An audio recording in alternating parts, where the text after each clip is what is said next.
Hello, savvy entrepreneur. It's Tash Corbin here, and welcome to another episode of the Heart-Centered Business Podcast. This is episode number 232, which means that you can find all the relevant links and show notes over at tashcorbin.com/232. In today's episode of the podcast, I'm going to help you identify your target market. So if you're really struggling with how to make the decision about where to niche or who your target market should be, this is going to be a great episode for you. Let's dive on in. I'm Tash Corbin, and this is the Heart-Centered Business Podcast. So before we jump into how to decide on your target market, let's get really clear on what your target market actually is. So target market is another way of describing your niche or niche if you're in the States. Your niche or your target market is the specific group of people you focus on when marketing your business. And this is actually a big mistake that people make when they are choosing their niche or their target market. They are focusing on all the people they could help, or the people who could really benefit from their services. They're focusing on all the people who could experience a great shift if they were able to work with them. But at the end of the day, that is not a niche. It's not a target market, because when we are growing our business online, we need to be very conscious and very selective about a specific group of people that we are going to focus our marketing activities towards. The reason being is that we have never had the capacity to expose our businesses to as bigger audiences as we do today. And because of that, and the fact that we're competing with a lot of noise on the internet, we need to be able to create deeply resonant messaging and offers that have people saying, oh my gosh, that's exactly what I need. Take my money. I just need your work. I need your help and I want to work with you. In order to achieve that, our messaging needs to be relevant, tangible, specific, and deeply, deeply resonant. And we cannot be specific and tangible if we're continuing to talk to everybody. There is a marketing phrase that says that if you try to speak to everyone, you end up speaking to nobody. And that is more true today than ever before. In addition to that, if you try to speak to everybody, your messaging is very fluffy. It's usually very high level. The examples that you give could apply to anyone, and therefore you are not stopping the scroll and your messaging just doesn't hit the mark for people. So when it comes to growing a business online, niching is a critical foundational decision. In fact, it's one of the first foundation decisions that we need to make, especially if you're going to market online. If you are stuck in a geographic location and you're working with people who are physically located near you, then that is a niche decision that's kind of been made for you because you have a geographical location as part of your niching. But if you are able to work with anyone around the world, that is when it is even more critical for you to be very specific about who your niche will be. Now, with this episode today, I have a very special resource for you. It's my Nail Your Niche training. It is absolutely free, and I'll pop a link to that training for you with the show notes of this episode at tashcorbin.com/232. In that training, I walk you through a little bit more detail about why niching is so important, what is a niche, what isn't a niche, and the 5 most important niching decisions you need to make when you are marketing online. So it's specifically to marketing services online. Now, I won't repeat all of that training in this podcast episode, but I do want to encourage you, if you've never watched my Nail Your Niche training before, or it's been a while since you've watched it, go on over to tashcorbin.com/232 and watch that training specifically. But to add to that training and those 5 niching decisions, I wanted to, in this podcast, just give you some prompts on how you can decide on what your niche is. It's all well and good to know what the decisions are that you need to make about your niche, but how do you actually make that decision and decide, am I going to focus on working with men or marketing to men or marketing to women? Am I going to focus on marketing to people in a job, or am I going to focus on marketing to people who have their own business? They are critical niche decisions, but how do you decide? So I've got 4 things that I'm going to give you today that are going to help you to make that decision. Number 1 is your niche can often be you in the past. So if you've been through the same journey that you are now facilitating as a business owner, then you, when you were first starting through this journey, could be what your niche is.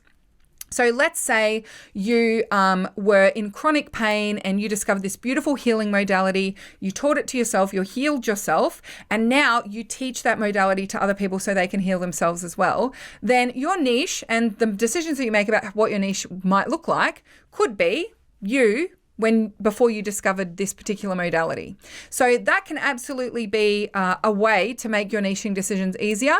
It's just pick you 3 or 5 or 10 years ago and what was your situation with those niche decisions back then. So that can definitely be one way of making a decision around your niche. And it's better to start with something than to start with nothing. So if that's a starting point and you end up refining it later, that's absolutely brilliant. Number 2 is people you absolutely adore. So when I first started my business, I thought I was going to be a career coach, but that didn't last very long. And then I knew I wanted to work in entrepreneurship and businesses and teaching people marketing online. I initially just looked around at who my friends were and what did they have in common. And something that I noticed was that I absolutely adored creative people. And I mean like artists and people who did handicrafts and sewing and, making amazing mosaics and all sorts of things, pottery, artworks, all those things. I had in my friendship circles, the people I hung out with in my old job, in my family, I connected with a lot of people over arts and crafts, and I really adored crafting myself. I wasn't an artist, but I was definitely a crafter. And I knew that that particular subset of people in my life really struggled with the business and marketing side of making a living out of their arts and their crafting. And so that's the niche that I actually chose. It wasn't a me 5 years ago thing. It was the people I absolutely adore hanging out with. And I knew that putting my skills with their amazing talents would create amazing results. And so that's how I made those niching decisions. So that's number 2 is people you adore, people you just really want to hang out with. Why shouldn't your business be filled with people that you love hanging out with and spending time with? I think that's a really beautiful thing. Okay, number 3 is people you get ranty or passionate about. So I'm definitely this kind of person these days. And as soon as I started my own business, I was like a convert, right? And every person I spoke to who was complaining about their work, I was like, I just quit and start a business. I was like, just start a business. My friends would get so frustrated with me and I would get so frustrated with them because I was like, you guys, you're missing out. Like, just start a business. Forget working for someone else. Corporate structures, smash the patriarchy. And I would get so passionate about having a business and I get so passionate about entrepreneurship. And even now to this day, when I found out that someone is a business owner or an entrepreneur or they're giving something a go themselves, I just love and adore them. I went and had a blood test at the doctor's surgery a few days ago and the nurse asked me what I did for my job and I said that I work with people online marketing, and I have my own business and I teach social media and marketing and sales strategies to people online. I gave her the layperson's explanation of what I do. And she said, well, we've just set up these Airbnbs in our local area and maybe I should go and follow you because we don't really know how to spread the word about these Airbnbs that we started. And I was like, oh my gosh, that is so cool. Congratulations. I was so excited for her that she was embarking on this opportunity to create some form of other income outside of her work and be in business for herself. And she was wanting to learn about social media and marketing. And I get so passionate about these things, right? I had to bite on my tongue to not offer to let's have a coffee catch up and I'll teach you everything I know over coffee because I'm just so passionate about that type of work. And you might find that there is a certain person or a certain type of thing that you get so passionate about that whenever anyone says any inkling of an idea that they might be interested in that as well, you just completely latch onto it. You get really passionate and ranty. That's definitely a space that you might want to be niching in. And then the 4th piece of advice that I have about really choosing and identifying that target market is just choose.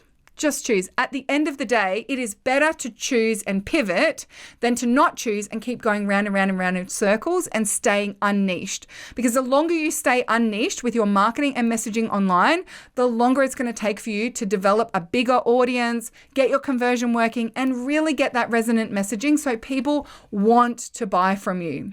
So hopefully you found these beautiful tips helpful, your 4 tips for how to select and make those decisions around who your target market or your niche will be. As I said, make sure if you haven't watched it before, come and check out my Nail Your Niche training. It's available with the show notes of today's episode at tashcorbin.com/232. As always, if you have had any light bulb moments or questions as a result of listening to this episode of the Heart Centered Business Podcast, come on over to the Heart Centered Soul Driven Entrepreneurs Facebook group. Use hashtag #PodcastAha and let me know you've been listening to episode number 232, and let me know what your insights are, if you've got any follow-up questions, or maybe if this has helped you to make that niching decision. Thank you so much for joining me for this episode of the Heart Centered Business Podcast. Until next time, I cannot wait to see you shine. Would you like more tips, tools, and resources to help you grow your heart-centered business? Head to tashcorbin.com today.